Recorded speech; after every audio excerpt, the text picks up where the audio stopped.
Welcome to the WIOA webinar. My name is Scott Shook with the Illinois Center for Specialized Professional Support. I'll be your facilitator for today's webinar. As a reminder, all participants on the call are in mute mode. Please use the chat box for any comments, and there's a question box if you have questions that you'd like to post for the moderators. This webinar will be recorded and be available on the Illinois WorkNet website, usually by the end of today. You will receive a survey asking about today's webinar. Please share with us your experience and any suggestions that you might have to make or help us to improve these webinars. With that, I'd like to start our webinar and hand off to Sarah Goldhammer, who will be helping to facilitate our session. Thanks, Scott.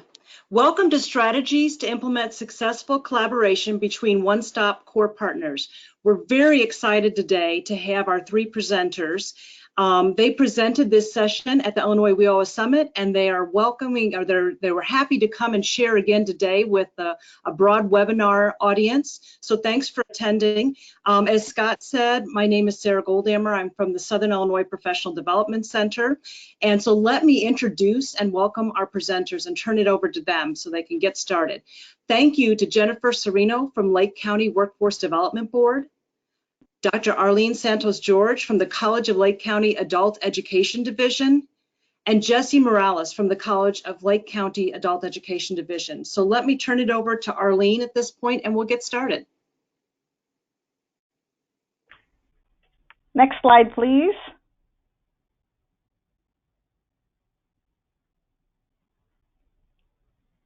Good morning, everyone. My name is Arlene Santos-George, and I am the Dean for the Adult Education Division at the College of Lake County.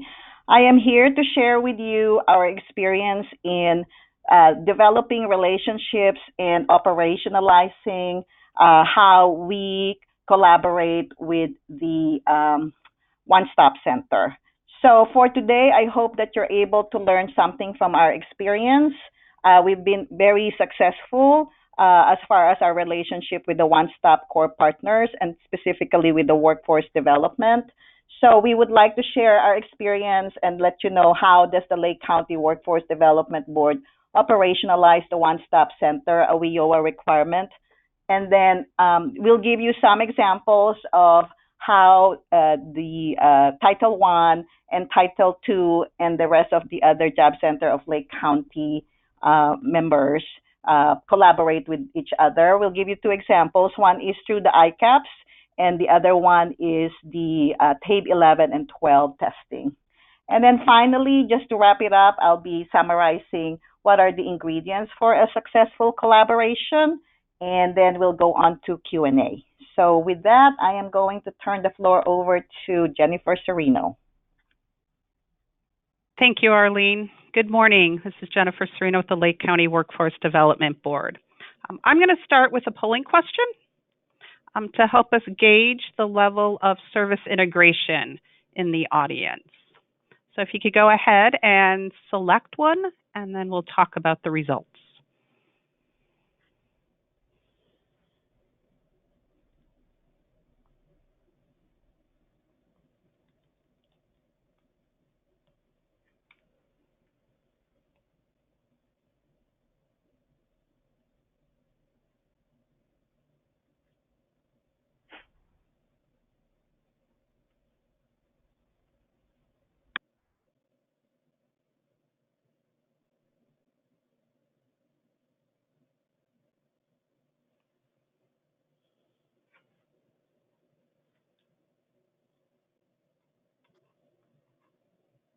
All right, I'm going to close the poll.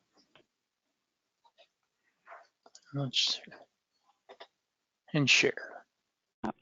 Thank you, Scott. As expected, we're all over the place.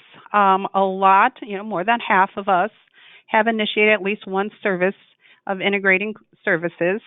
And this is expected. This is okay. This is where we should all be, as this process of integrating services is just that. It's a process, and it's long-term, and some are some short-term wins, but definitely we're looking at where do we go from here and move it along. One thing I want to discuss is how our workforce board, the Lake County Workforce Board, took on this initiative to integrate services in the Job Center. Could go to the next slide.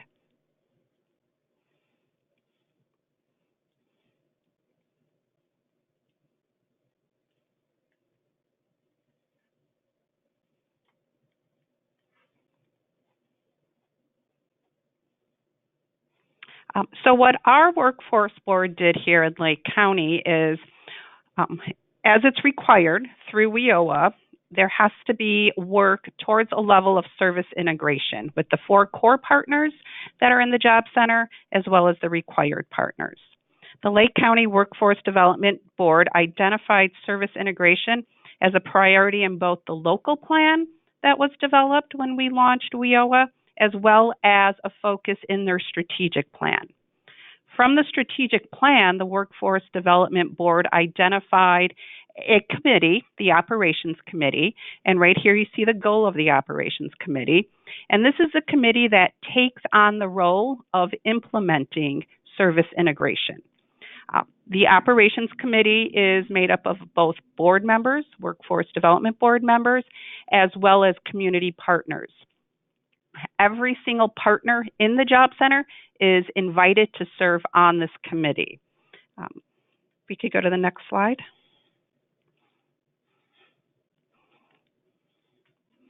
It's at this committee that all the actions through the Job Center are discussed, decisions are made, performance is evaluated. So the Job Center of Lake County comes to this committee. It's represented by the one-stop operator. The one-stop operator is a partner consortium. It's with Workforce Development Programs, the College of Lake County, and Illinois Department of Employment Security. These 3 partners have been working together for over 19 years, so it is a well-established team. And both Workforce Development Programs and IDES staff the Job Center of Lake County, and it's located on the College of Lake County campus. And Adult Basic Ed is right upstairs from the Job Center. So that's an ingredient that we really maximized, knowing that we're all co-located in the same area, we share facility, and we have the right partners in the Job Center. It's probably no different from any of the job centers out there. A couple of things that are different here in Lake County: we are a single county local workforce area, so that's a benefit. We operate under one CEO. We have one comprehensive job center, and that's the one that we're talking about. And our core partners and our community partners are all serving Lake County as a whole. Again, what we look at from a perspective of an operations committee is having the one-stop operator bring the information to the operations committee on performance, on services, on delivery, and it's across the board of the job center. And then we talk about how each of the partners contribute to the services of the job center, and areas that are collaborating, that there's good collaboration, and areas that there needs to be additional work. If you could go to the next slide. These are the partners in the Job Center of Lake County as it's represented by each of these entities. Each of these entities are either co-located at the Job Center, or they have a day that they're located at the Job Center, or they're connected through direct linkage. Next slide. So here's the priorities of the one-stop operator and the partners in the job center. As we've been talking about, it's service integration. So that's the underlying foundation. And what does this mean for the Job Center of Lake County? Well, it means many different aspects. And so we just go up and look at that. One, talked about co-location. So it's having the right partner team members on site at the job center. It's having the right information flowing into the job center and out of the job center as part of co-location. And it's also developing services in the job center to meet the needs of the partners and their customers. A good example, we have Voc Rehab in the job center every Tuesday. So every Tuesday we've marked as the day to serve individuals with a disability. So that's how we advertise it. That's how we market it.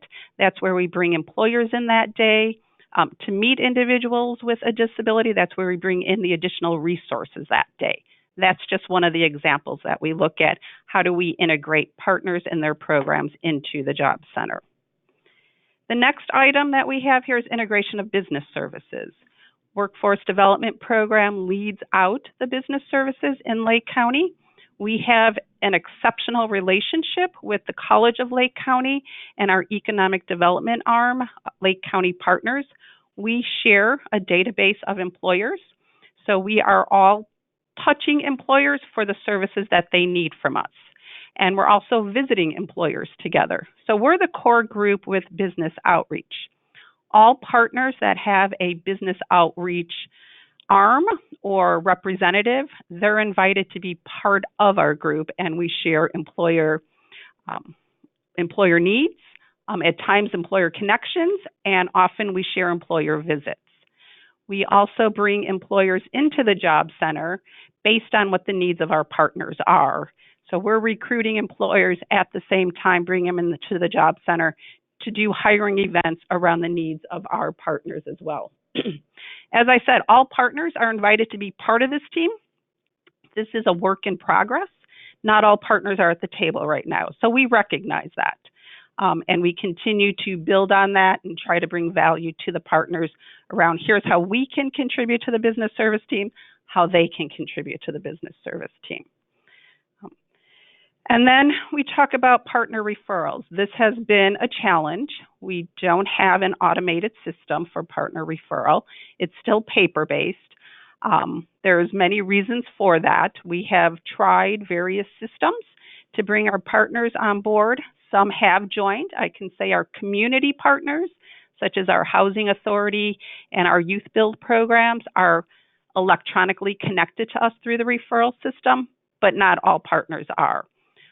So the job center has taken on the responsibility, the one-stop operator has taken on the responsibility to manage this referral system and try to work to get other partners on board.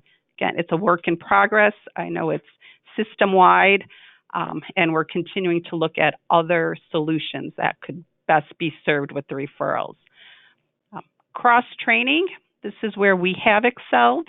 We have ongoing cross-training sessions. All partner staff are invited. Our one-stop operator holds these every other month. And it's about the programs being offered through the job center. So each program presents about their program. They introduce the team that's working in Lake County, and they address any questions from the audience.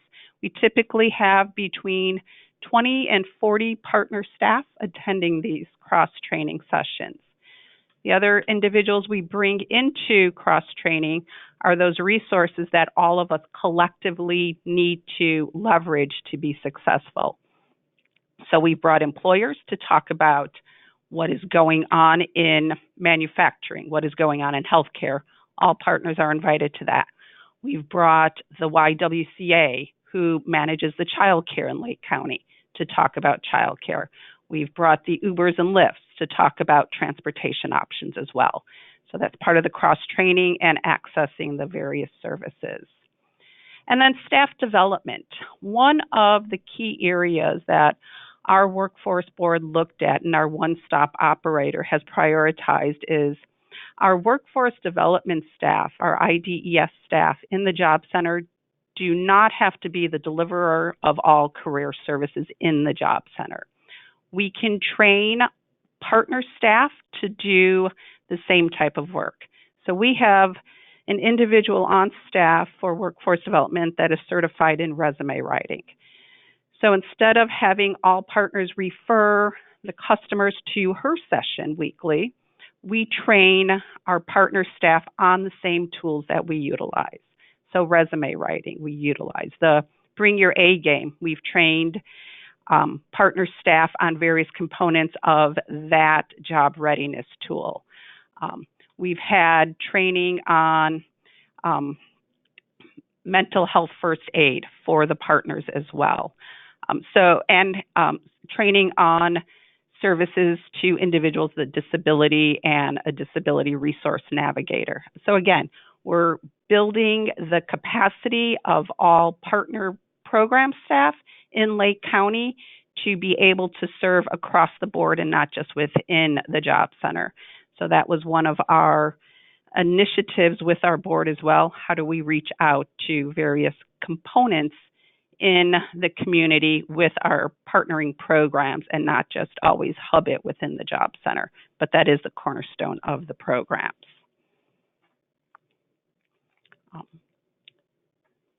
With that, I am going to turn it over to Arlene, who's going to talk about how we have integrated our services in regards to the ICAPs program and utilized workforce development and the community college. Jennifer, before we do that, would you be willing to take a couple of questions? Sure.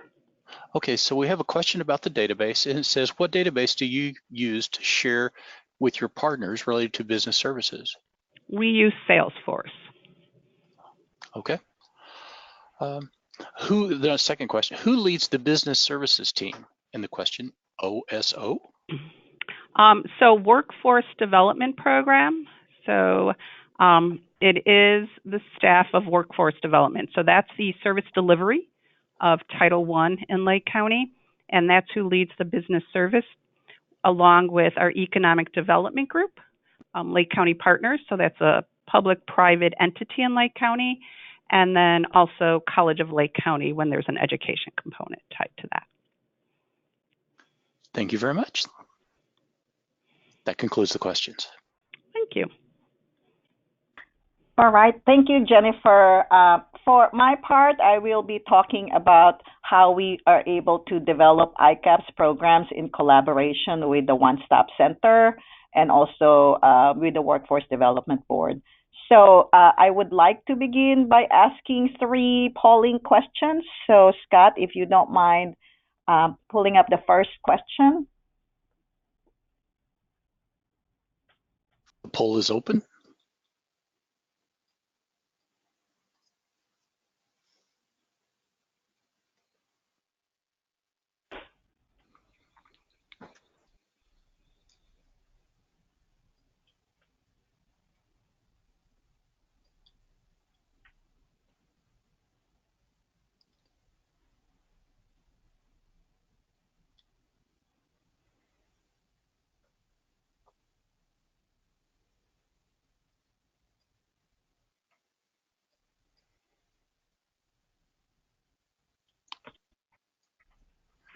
Okay, I'm going to show you the results.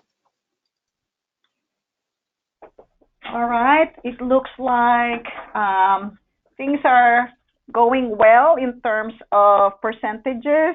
Majority have at least one ICAPS certificate program, and there are still 35% who probably are in the stages of developing, exploring ICAPS programs. I would just encourage those that do not have ICAPS programs yet to attend the Transitions Academy, which is going to be next week. That has been very helpful for the College of Lake County to develop our own programs. Next polling question, please, Scott.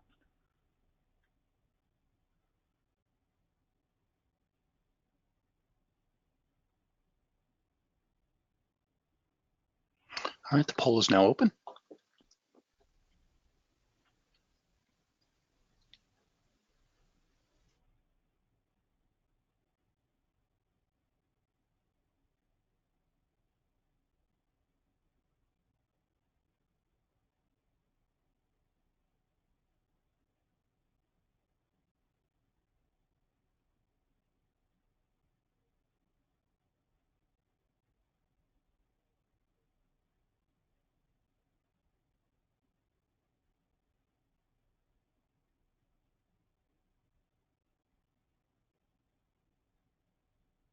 I've closed the poll and present it.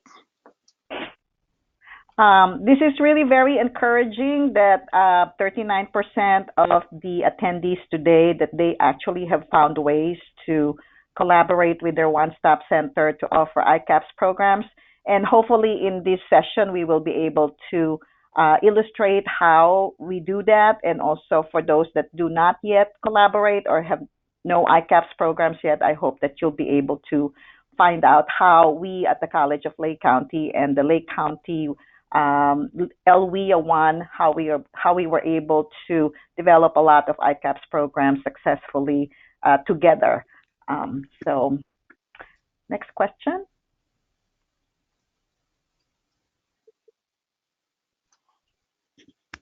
All right, the poll is now open.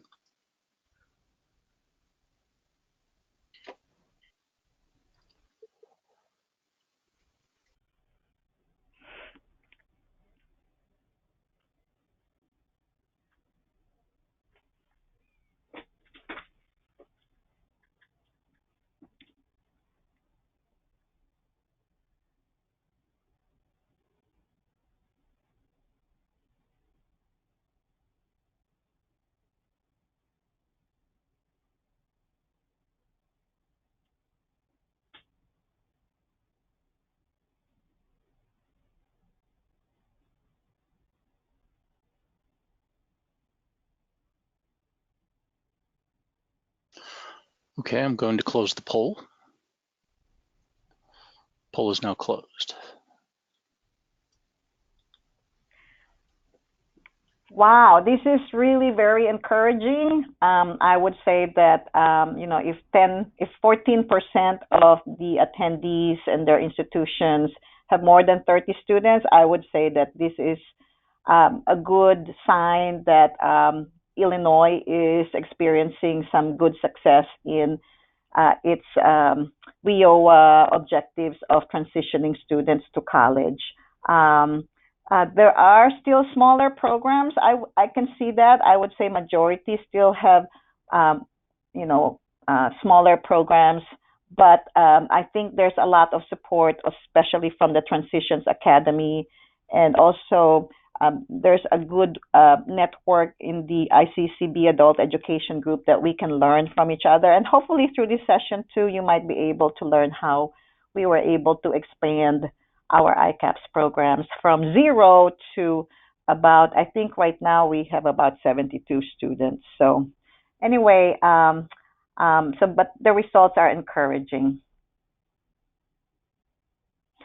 So now next slide. So my part here is to illustrate to you how we were able to develop ICAPS programs in collaboration with the one-stop partners. When I first started here in adult education 5 years ago, the very first imperative that my vice president told me was that make sure that the program is able to meet performance targets. And those performance targets were really just basically the level gains, right? And I thought it was simple enough, and we were able to accomplish and actually even surpass the performance metrics of the targets of the state. However, the next year that I was in this position, WIOA came along and says, hey, guess what? Now you have another set of metrics that you have to pursue. And so, I said, how are we going to develop this? And at the same time, the WIOA instructions about making sure that we operationalize a one-stop center also came along. And thank goodness there's Jennifer Serino, who had experience in the Chicago area with one-stop centers, came along too, and she was the director. So it was really very easy for us to discuss ways in terms of like how can we help each other meet our own WIOA objectives, and in particular, how do we collaborate as partners of the one-stop center. So this is a process flow for us in a very summative, high-level form. But what we do initially is CLC's adult education program. We propose an ICAP. So let's say we're developing a new ICAPS programs. Internally, there's a lot of things that happen first within CLC in terms of my collaboration with the other departments and also academic divisions at CLC. So everything has to be in place first here at your own institution in terms of a proposal. Everything in terms of team teaching, funding, classes, instructors, you have to set that up first. And when you do have a really good proposal, what you do is you actually have to present that proposal to the Lake County Workforce Development Board and its committees. Now, bear in mind that one of the most important things that you should consider when you do make a proposal is that it has to be programs, certificate programs that addresses the needs of industries that have high demand occupations. So we do a proposal. It's basically like a 1-2 page proposal. We present it to the employer connections or the operations committee to review. And actually now Jennifer has come up with even a better idea. And so she was able to establish a task force basically looking at training programs. And one of those is ICAPs. So we also presented to that task force as well. And then when those committees have reviewed the proposal, that proposal is elevated to the Lake County Workforce Development Board, and basically it's a formal endorsement of our ICAPs program proposal. And then after that, we submit the proposal to ICCB. And then, of course, comes the implementation stage. And usually we have a new program starting in the fall, right? And with that fall cohort, we have a student success team that basically supports everything that the student needs in terms of enrollment, how, they need to register, they need to fulfill all the requirements of the certificate program before they can enroll, having the financial aid or tuition waivers taken care of so that they don't get charged, like two weeks into the program and they get a bill. So our student success team also takes care of that. And then, of course, monitoring their progress. Now, one thing that I would like to emphasize for our next step is that the student success team, there are 3 full-time student success coordinators and 1 part-time. And then there's a student success manager. Currently, we have a student success coordinator holding office hours at the Job Center of Lake County. I don't know if this is typical of the other community colleges or other providers of adult education, but this is one very important ingredient. And just like Jennifer Serino had said, co-location is very important in making sure that we operate very smoothly and that we work collaboratively. So we have one student success coordinator there on a Monday, and that's for the full day. It's 8 hours. And then we have 2 more student success coordinators who will be holding office there in the fall, 4 hours each, and we just have to determine which day they can be there because, of course, Job Center, we have to coordinate with them in terms of the best day and time to be there. At the same time, those student success coordinators, if they are not there at the Job Center of Lake County, they are actually just on the 2nd floor of the same building that the Job Center of Lake County is located. So it's easy enough to refer students to the Job Center of Lake County. So with that presence, ICAP students are actually being provided services by the Job Center of Lake County, especially at the time that they need to be placed in a job. Next slide, please. So here's an example of some information that we provided to the Lake County, the One-Stop Center Employer Connections Committee and the Operations Committee and the Task Force on Training. So it's really very important to make a case that these are the CLC programs, the certificate programs that you would like to implement as an ICAPS program, because we found that these occupations are in high demand. So most of the times you would develop programs that are on the your workforce development board's high demand occupation list, and there are certain times that they may not be because the list is still not updated. You know, sometimes you update it every 2 years or every 3 years, but you sometimes you as an ICAPS when you're developing ICAPS programs, sometimes you don't have the data right away to support your proposal. So, but that doesn't stop you from making that proposal to your board, because there you could find the data, and or if it's not in the high demand occupation list, you can work with your one-stop center to make a justification for that proposal. So I'll give you some examples.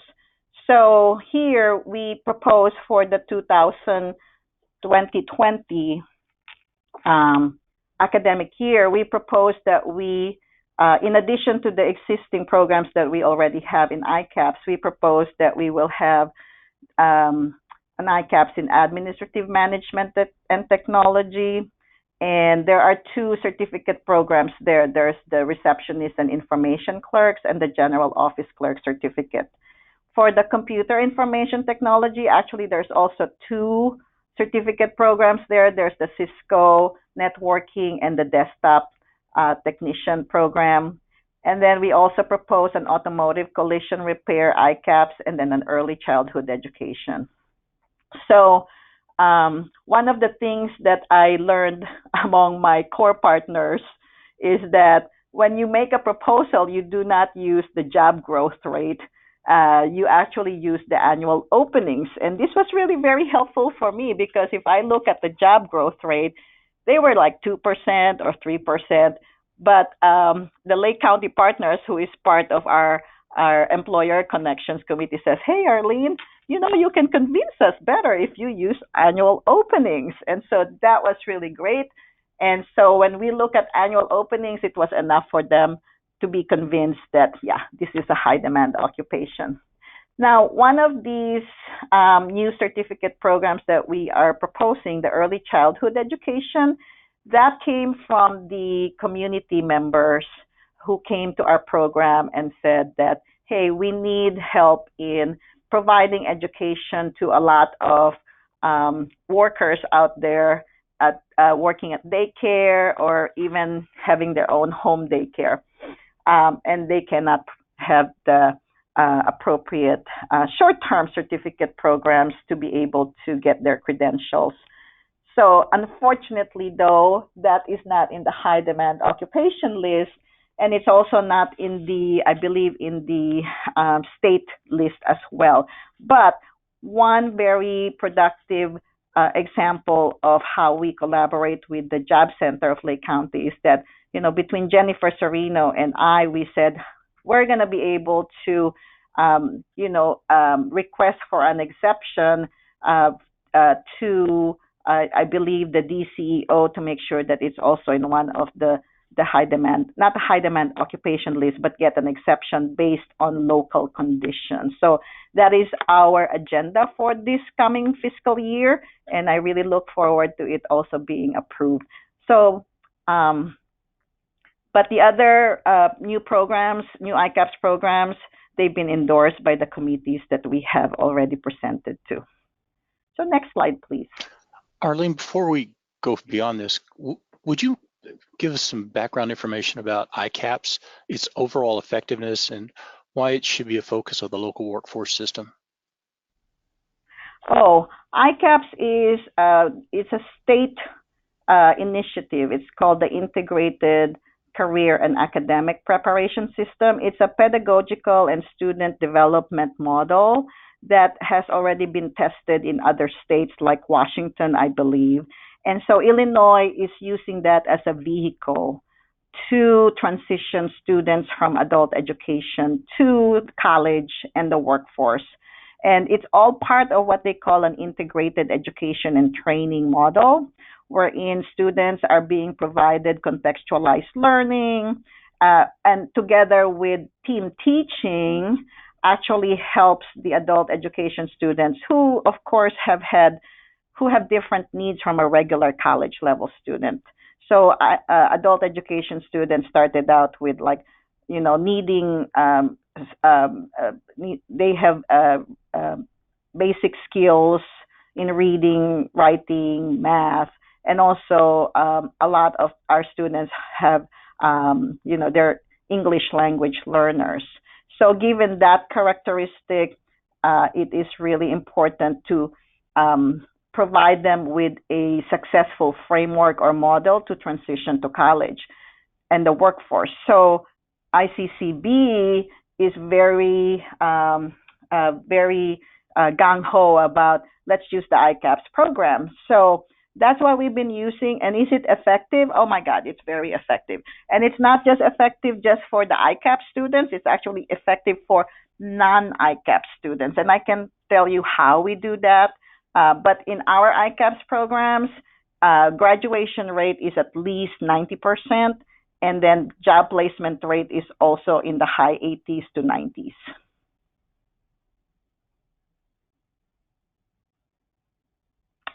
All right. Okay. So these are the ICAPs programs at CLC, but everybody also is, I'm hoping, familiar with bridge programs. Bridge programs are actually what I would call a good precursor to taking an ICAPs program. Bridge is actually still offered in adult education, while ICAPs is a program offered when the student is already at the college level. But we are hoping that from the bridge, the students will transition to an ICAPs program when they are already deciding on and embarking on a college certificate program. So we have 5 bridge programs, and we offer them at 2 different levels. Pre-bridge for those who have tested in the TABE at the 4.0 and 5.9 level. And then we offer also a bridge for students who probably came from the pre-bridge and now their scores are much higher in TABE, and so now they're ready to go to bridge. So we have healthcare, we have manufacturing, we have early childhood, we have administrative management and technology, and we have computer information technology. And from this, we have a lot of certificate programs that sprouts from these bridge programs. In healthcare, we have a CNA certificate, and it's basically just a 1-semester program. And we are hoping that those students actually would move on to a phlebotomy technician certificate, which is just 6 credit hours. And most of the times they do that, or they also just go pursue the phlebotomy technician certificate as a standalone. And then we also have a healthcare office assistant certificate. And these 3 are the credit programs. And then we also offer a personal care aide, which is a non-credit vocational ICAPs program. And I can tell you more about that later. For the manufacturing is sort of like our catch-all for any science, math, ICAPs programs that we have. So here you'll find our automotive technology certificates programs, and there are 3 of them. And we have 1 HVAC certificate program. And then we are also trying to reignite our CNC operator ICAPs program. We haven't offered that since we started offering ICAPs, but it is actually one of the programs that were grandfathered as an ICAPs program because it was part of the Accelerating Opportunities grant program that we had more than 5 years ago. And then, of course, for fiscal year 2020, we will also have the automotive collision repair. And then for early childhood, we are trying to approve for maybe fiscal year 2021 the level 2 Gateways to Opportunity credential, which is 18 credit hours. For the administrative management and technology, we have the general office certificate. I mean, students have the option to choose among these two certificate programs. And those two certificate programs are currently in ICCB awaiting their approval. So one is general office and the other one is office professional certificate. And then lastly is the computer information technology ICAPs programs. One is desktop support and the other one is Cisco. And those are also awaiting approval from ICCB. And we're hoping it will get approved by Jennifer within the next, before the fall semester starts. So next slide, please. So this is just a summary of what are the program components of our ICAPs Model 1, which is the credit program. And you'll see that the green boxes the green boxes are where we really connect with the Job Center of Lake County. So for those who are not too aware of ICAPs Model 1, these are really basically short-term certificates that a student can complete within 1 year or less. We provide free tuition for the first 2 courses or for the first 6 credits. How do we do this? We actually submit a course, a request to ICCB to use state basic grant monies to pay for the tuition of students enrolled in career and technical education programs that are in our ICAPs programs. So it's really great. Basically, this together with the financial aid and scholarships available for remaining courses, and we make sure that our student success team assist every single ICAP student to fill out application forms for scholarships and financial aid.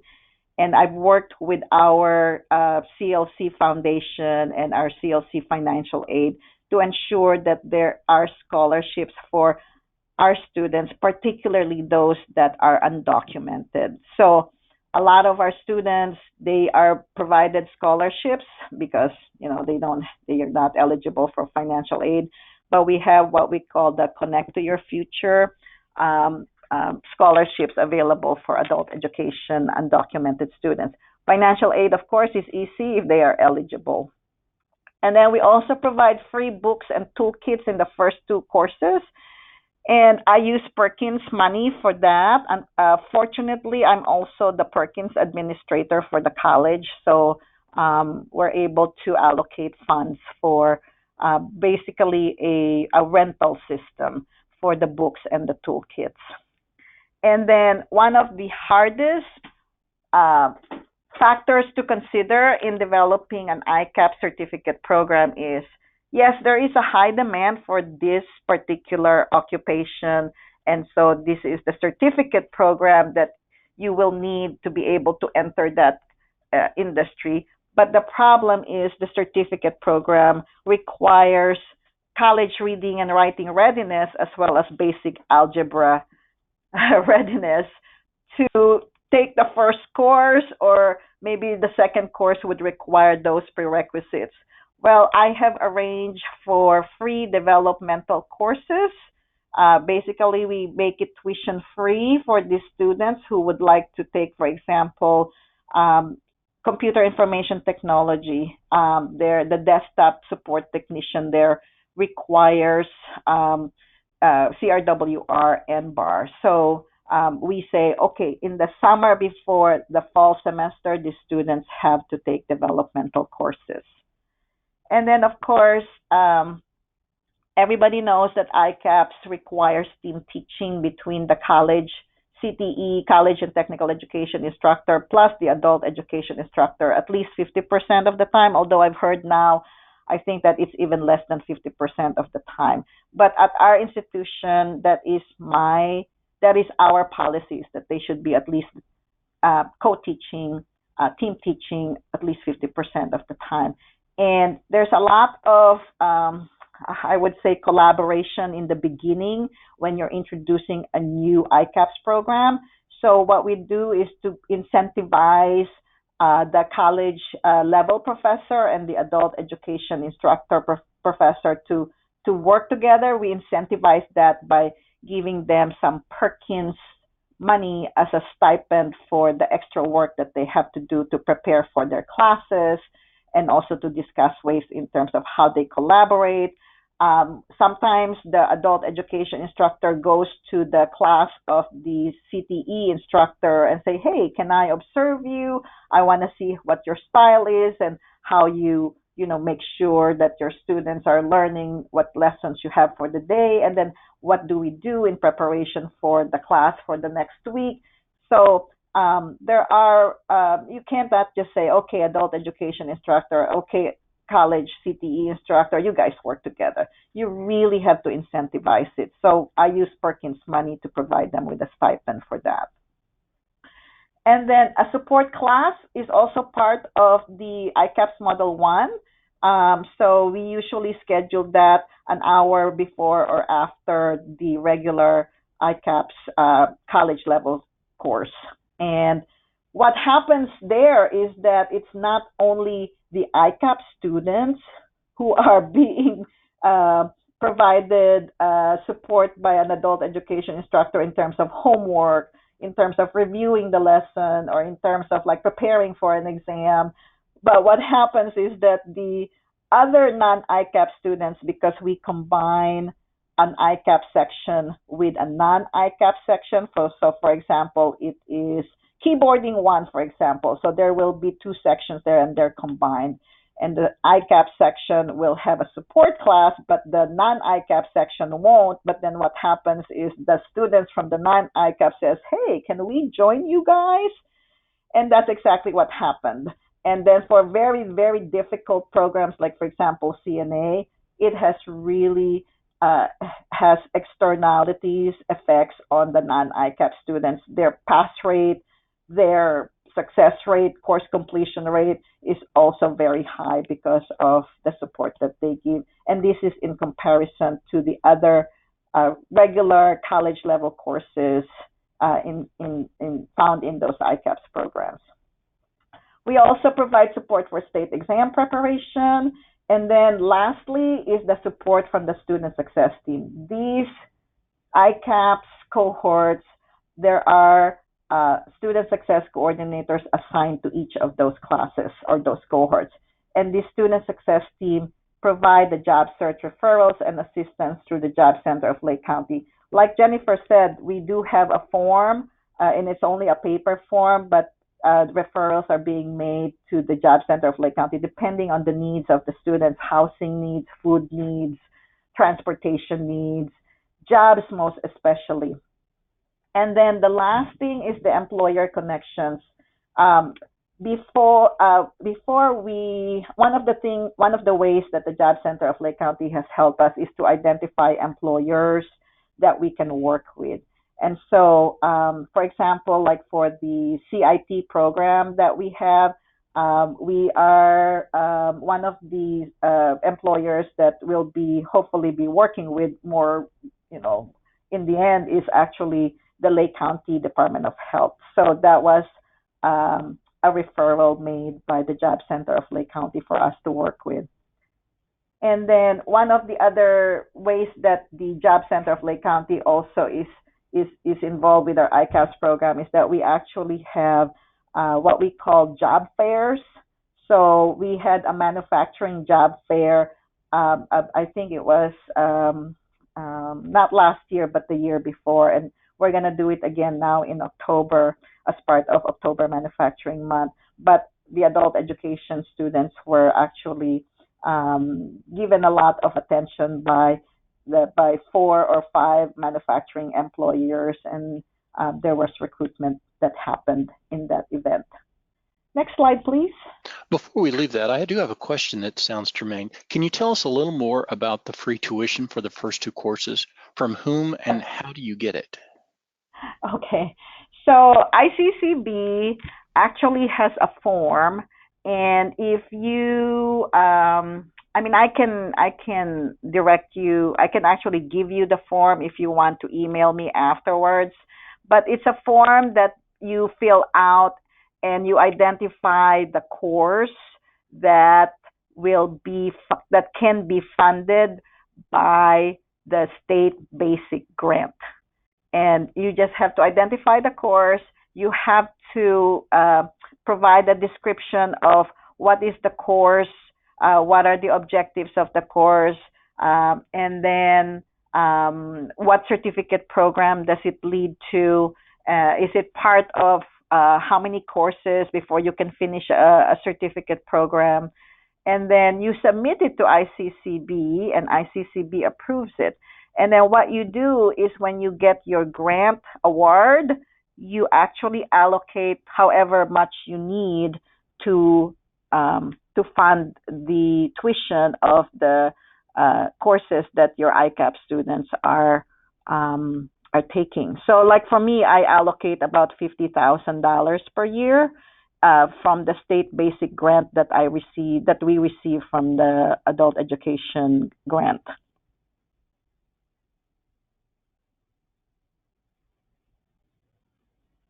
Okay, next. So ICAPS Model 2 is the non-credit approach for an ICAPS program. So we everything is the same in terms of team teaching and support class and support from the student success team. But this is the difference is that we work very closely with the Job Center of Lake County with this because it's non-credit, funding is not, funding my students in ICAPs for non-credit programs is very limited. I can't use financial aid. I can't use scholarships. I mean, I could use scholarships, but it has to be very specific to a non-credit program. So with the Job Center of Lake County, we are able to provide WIOA vouchers for course tuition and fees for eligible students. So most likely you will find that students who go to these programs are students who can pay the course fee for the ICAPS program, which is usually it's just one course over how many Saturdays, right? Or we can use WIOA vouchers for the course tuition and fees for eligible students, and so those students tend to be the ones who are documented. So what we have offered here is the personal care aid last fall of 2018, and we're hoping that we will be offering a pharmacy technician in spring of 2019, but that's still in the works. What we normally talk with the Job Center of Lake County is there a partner? Is there an employer that we can work with? And they say, oh yeah, there's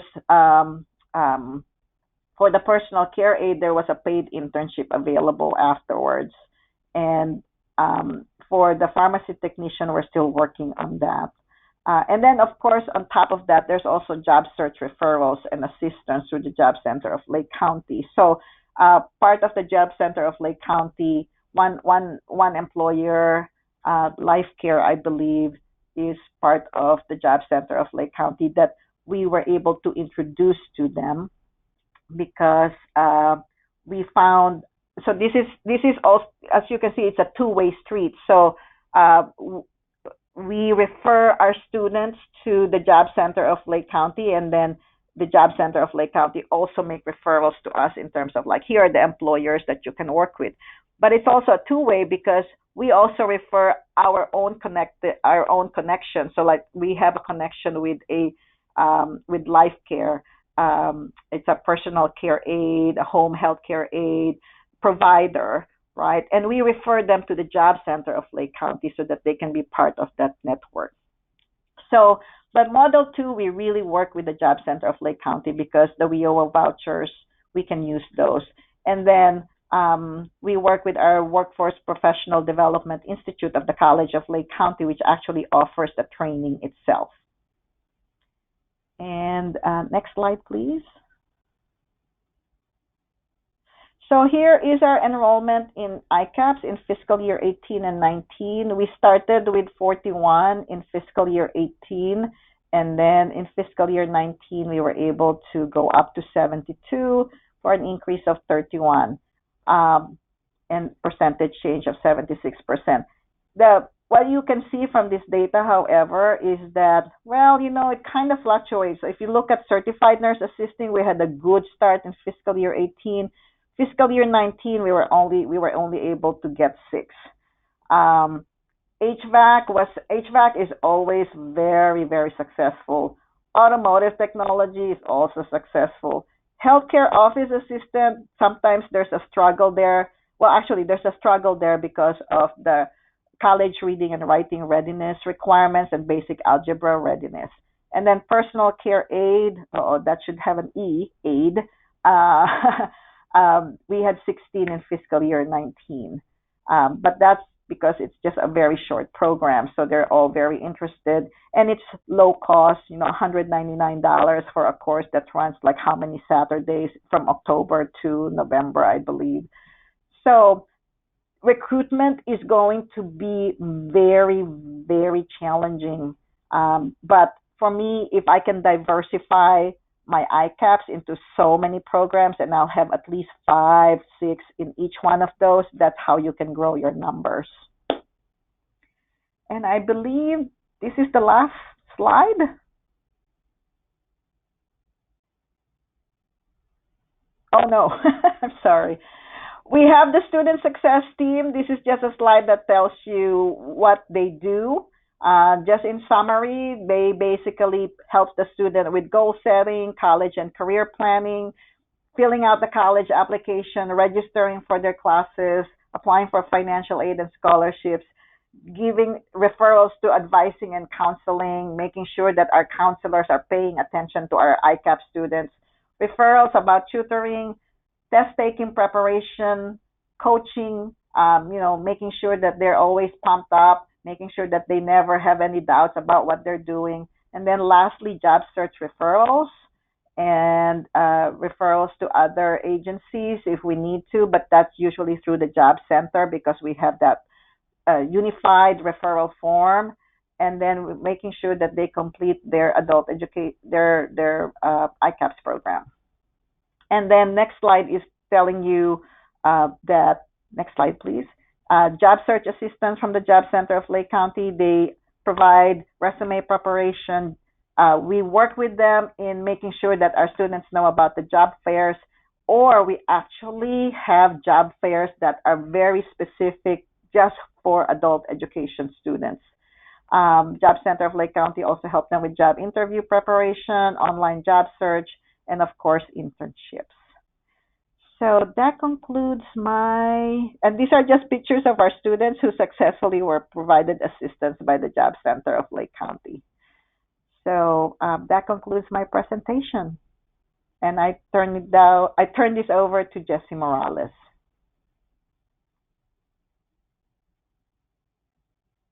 Great. Good morning, everybody. My name is Jesse Morales. I am the Operations and Compliance Manager for the Adult Education and ESL Division at the College of Lake County.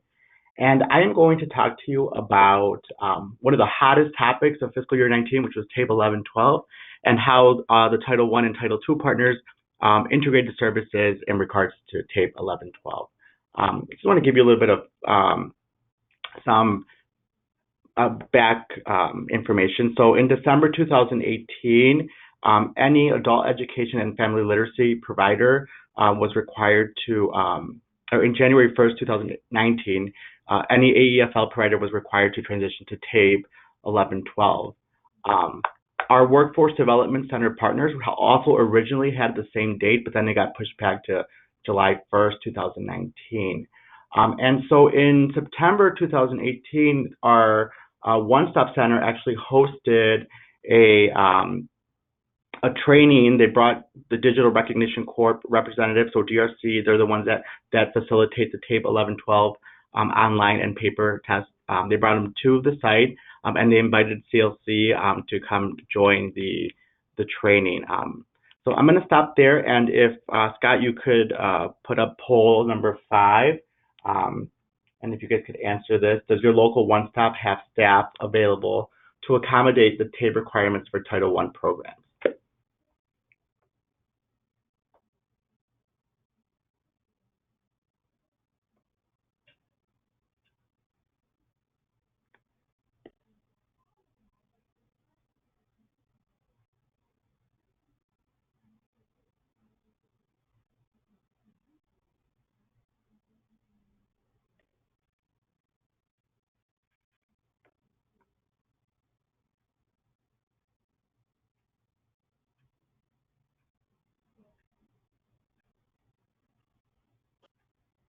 All right, I'm going to close the poll and present the results. Thank you. So this looks great. So looks like the majority of you guys have staff at your Title I programs that were doing or are currently doing some TABE 11-12 testing. Some of you that don't, the following information is going to be very beneficial to you. And if you're not familiar with the structure of your one-stop, I think this is a good opportunity for you to reach out and start those conversations to see where you can integrate these services. Quickly, because of this training that we had in September with our one-stop partners, after the training, I walked out of there and I was pretty familiar with the DRC from when we had TABE 910, so it wasn't too much, it wasn't that much more different. I spoke to the staff at the Workforce Development Center, and it was their first time that they were going to use the DRC online portal, and then we just started to have conversations like, hey, we're actually right upstairs. The Adult Education Testing Center is right upstairs, and this could potentially be a partnership where you could refer clients and we could take care of the testing, and then you wouldn't really have to worry about it. And so at that training is where this conversation sparked, and where some of the staff actually started to meet each other. Adult Education actually, then we fully transitioned to TABE 11-12 starting January of this year. And we started to administer those placement tests to our incoming students. During that month, the Workforce Development Center staff would come over to our testing dates and shadow the adult education staff because the DRC online portal requires you to create a testing ticket. And so that was newer for some staff, and so we would walk them through so they would know how to create tickets and how the DRC portal actually functioned. Scott, can you put up poll number 6?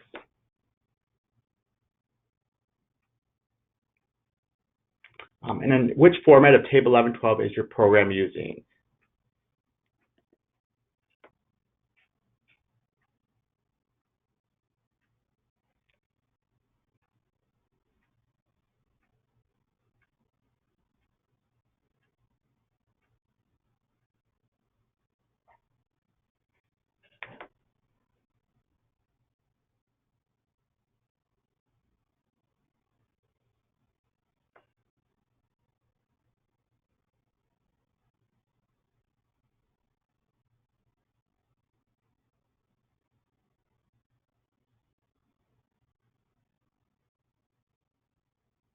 Great. So it looks like the majority of you are using computer-based, some paper-based, and some of you are doing both. So here at the College of Lake County, we actually do both, but with the majority of our placement testing is computer-based. And we chose to do that because of the complexity of the TABE 11-12 and the different times for the math portions. And it also was very easy for us to collaborate with the Workforce Development Center with an online computer-based test. So when talking with the Workforce Development Center staff, we found out that they had some funding that required them to purchase online tape tests, which would then be very easy for us to collaborate with them. And so in January 2019, we also started, the CLC Adult Education staff also started to administer the TABE 11-12 to Workforce Development Center clients through a referral system. And just to give you some data there, since January 2019, the Adult Education has received 252 referrals from the Workforce Development Center to take TABE 11-12. 183 of those referrals actually showed up and took a test. So that's basically 73% of the referrals that are coming in and taking the test at the Adult Education Center, that then they can go back and use with any of the Workforce Development Center programs. Now, on average per day, I would say the most that we see in one day would be about, or the most referrals that we get in a day is about 20 clients from the Workforce Development Center here in Lake County. If 73% of those clients show, then we're talking about 14 students a day, and that spans throughout the whole day. So it's not like they're all coming at once. They can come in anytime from 9 a.m. up until 6 p.m., so whenever best fits their schedule. And so I think that helps with removing any barriers as far as scheduling, and it's a little bit more flexible for the Workforce Development Center staff to be able to refer students to the Adult Education Enrollment Services Center. So, Scott, if you can put up poll number 7 for the final poll.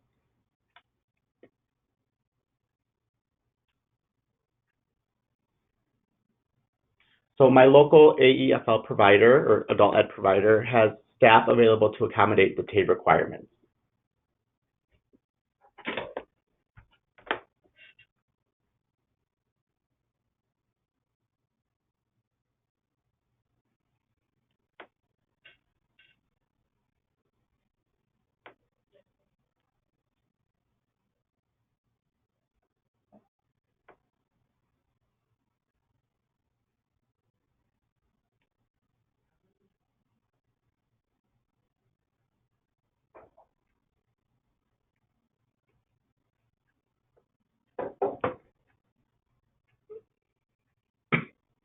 Okay, great. So it looks like the majority of you have staff that can accommodate TABE requirements for your adult ed program. Some of you say no, and some of you say you're not familiar with your adult education provider. So for those of you that do have staff available in your adult ed programs or your AEFL provider, this is a good opportunity to leverage that staff to collaborate in a TABE 1112 integration with your one-stop or workforce development center. If you're not familiar with your AEFL provider, again, this is a good time to start having those conversations, introducing staff, and to get the ball rolling on this type of integration. In the next slide, I'm going to show you how this actually functions, how this actually works together, as far as requirements for MOUs and the logistics of testing. So first, we had several meetings with Workforce Development Center and the Adult Education testing staff to talk about details.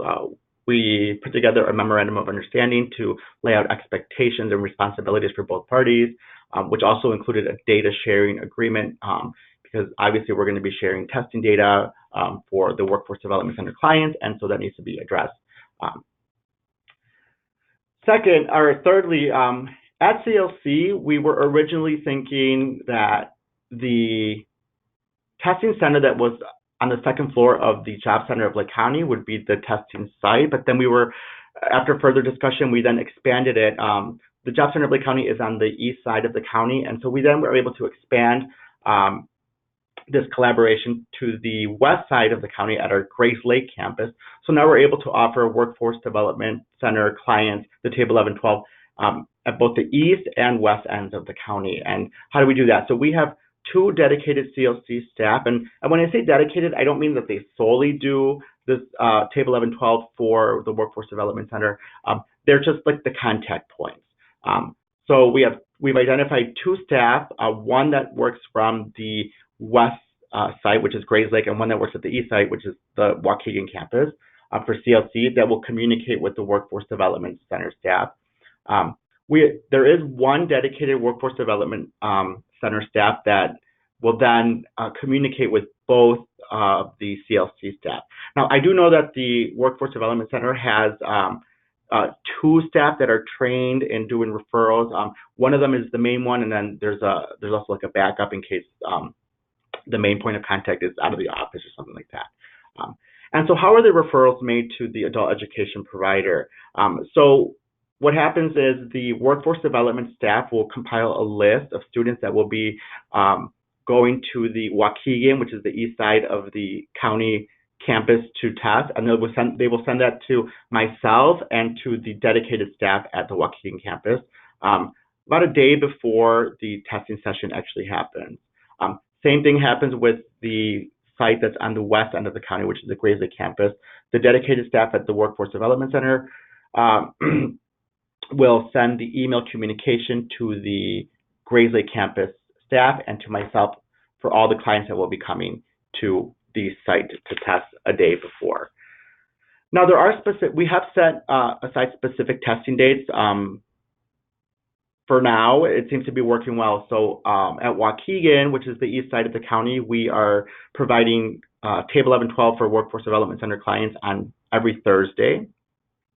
from 9 a.m. to 6 p.m. And we have a 6 p.m. cutoff because the TABE 11-12 is a little bit longer, and we do give students the option to take it in parts or take the full TABE if they prefer to do that in one day.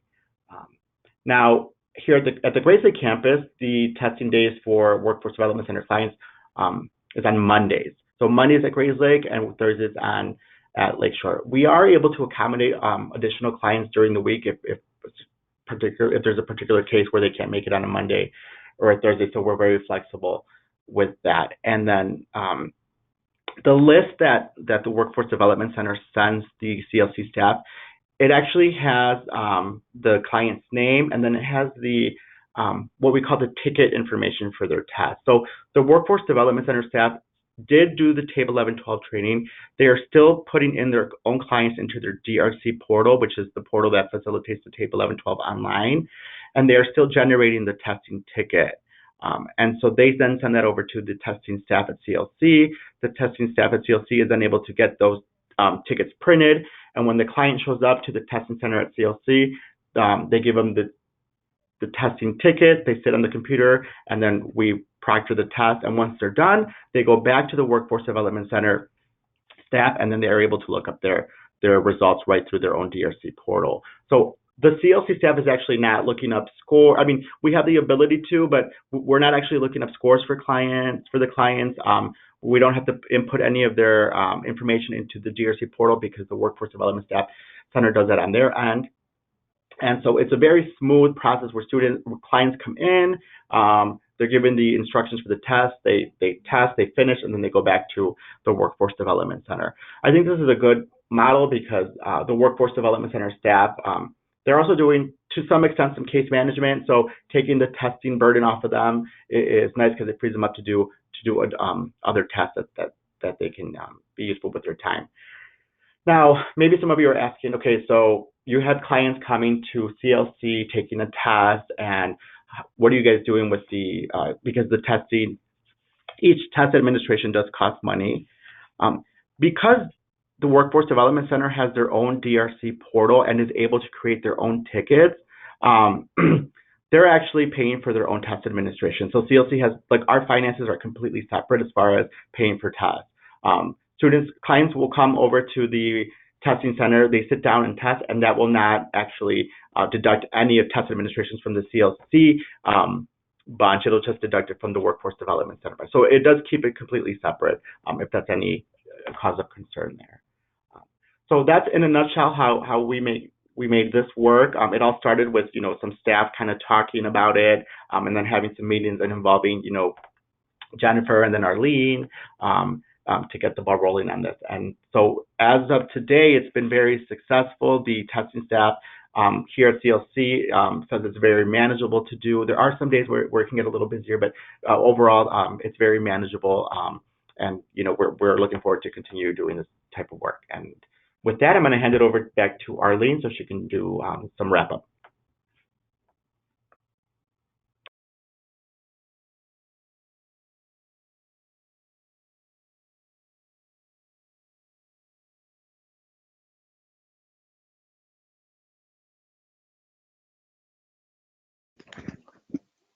I believe we were wanting to have Arlene come back in and be able to conclude. I am so sorry, but I was on mute. Anyway, I just want to wrap up by summarizing what we have done in the past year or two. We've done a very successful collaboration with our one-stop partners, also in particular with the workforce development. That's the Title I core partner. What we've been doing successfully is making sure that we participate and engage in the committees and attend the Workforce Innovation Board or Workforce Developmental Board meetings regularly. And by that, I mean being a voice for adult education is very important to be in that board.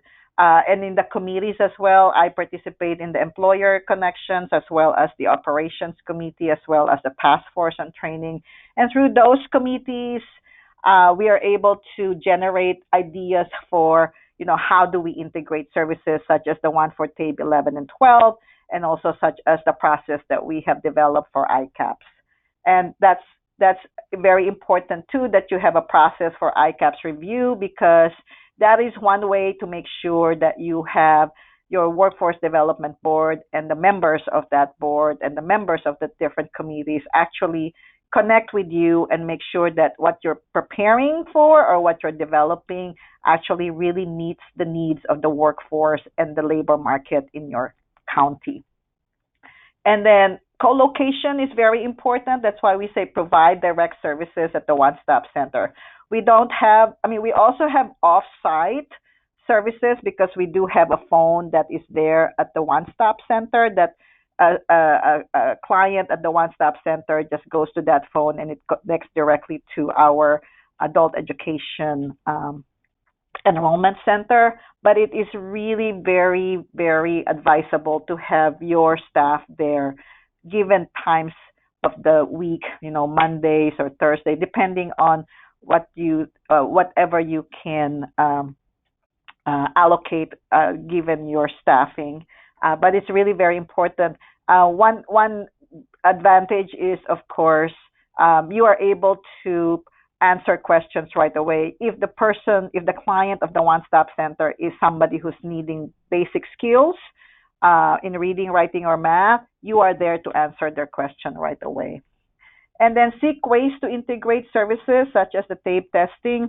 When I say seek, you really have to think about, well, there's a new development such as tape 11 and 12, and we were all thinking about, oh, this is going to be a challenge for us. But then we also now found out that, of course, tape 11 and 12 has to also be used by by Title I in providing services and to their clients, and so we all kind of, he had a eureka and says, oh my God, what can we do about this? And since our staff at adult education is really very adept and very knowledgeable about testing procedures and testing regulations and such, it was just so easy to say, we can do the testing for you for TABE. And then it's very important to be very clear about what your roles are, and what your expectations are in those kinds of integration. So the MOU is very important when there is especially exchange of data, and other agreements too. But for ICAPs itself, we don't have an agreement, although there is a process that's already well understood by the committee members as well as the Workforce Development Board. And then cultivate strong relationships. So I don't know if everybody is familiar with an area planning council, but adult education providers are supposed to be part of what they call an area planning council. And so for Lake County, we are APC 532, and it is comprised of 3 adult education providers, and that would be College of Lake County, Highland Park High School, and Mundelein High School. And then we have other members of that APC as well, and one of which is the Title I representative. And Jennifer Serino has actually been also participating in our meetings as well. So strong relationships is very important, because that's where you can have good communication and good feedback about how you are as a partner, right? But strong relationships really matter, and especially if you're, like for me, I said I need an employer for my for my computer information technology, and I just reach my phone and call Demar Harris from the Workforce Development and Job Center, and he gave me one right away. So anyway, those are just some tips, and I hope that you found this session useful for whatever purpose you have, be it if you're coming from the adult education side or you're coming from the core partners of the workforce, from the one-stop centers. So with that, we want to thank you for your time, and I think I will give this now to question and answer time. We do have a couple of questions. One for you might be more appropriate for Jesse, but it asks, who pays for the testing staff? Yeah, I can answer that. So the the adult education testing staff is actually, I mean, their original role is to provide all the placement testing for incoming adult education students. So that comes out of our AEFL grant money. And the only thing is that we're leveraging services with the Workforce Development Center. So we can provide Table 1112 services. They can then help us provide, job seeking services. So the actual salaries from testing staff comes out of the adult ed budget. Can I also add something to that? The usage of adult education grant monies, of course, is supposedly to serve adult education students, right? That's understood, right? Now, for this part of their responsibility to provide services to our one-stop partner clients, we actually have funding. The funding for the enrollment services specialist comes from two sources. One is the grant monies, and one is our educational fund, the college fund. So just to make sure that it is safe that we also provide services to non-adult education students, we do have funding from the college.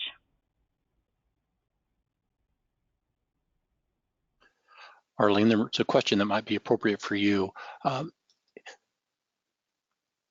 Are the pre-bridge credit courses, are ICAPs programs, are they pre-bridge credit programs, or are they developmental before they get to the ICAPs college ready? Okay. So the pre-bridge is actually not, it's neither a developmental course or neither a credit course, right?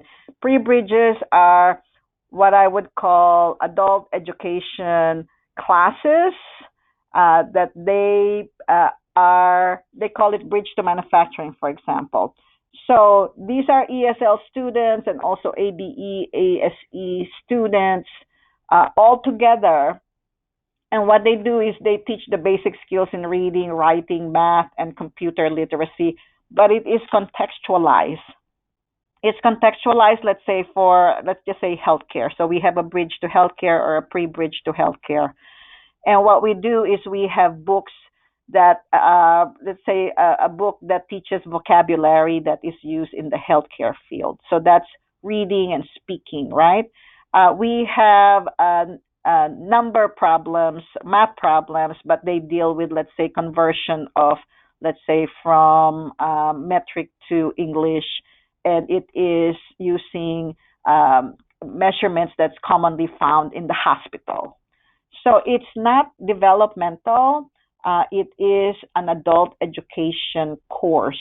And I don't know if you guys are familiar with PCS codes, but it is an adult education course that prepares the student to be ready so that when they go to a healthcare program, a college level certificate program, they already have the background in terms of like what words are being used there, what kind of math is being used there, what kind of tools. So it's just to prepare them for college.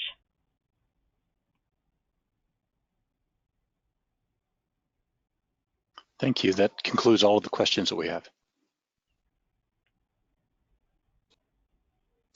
So let me just thank all of our participants for being here today. And Arlene said she hoped that you found something valuable. I can't imagine that anybody on didn't find tons of things that were valuable.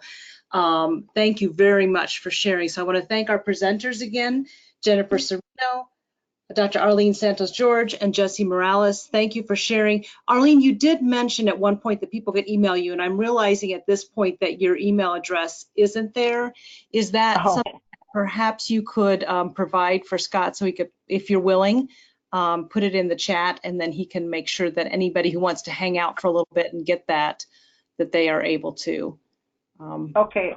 Yeah, I'll do that. I'll put my email address. Otherwise, we are concluded for the day, and thank you all for joining us, and we'll see you at the next webinar. Thank you.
Okay, for anyone still there, I did post in the chat box Arlene's email address.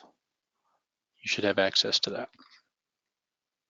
If not, send me a note in the question box and I can reply there as well.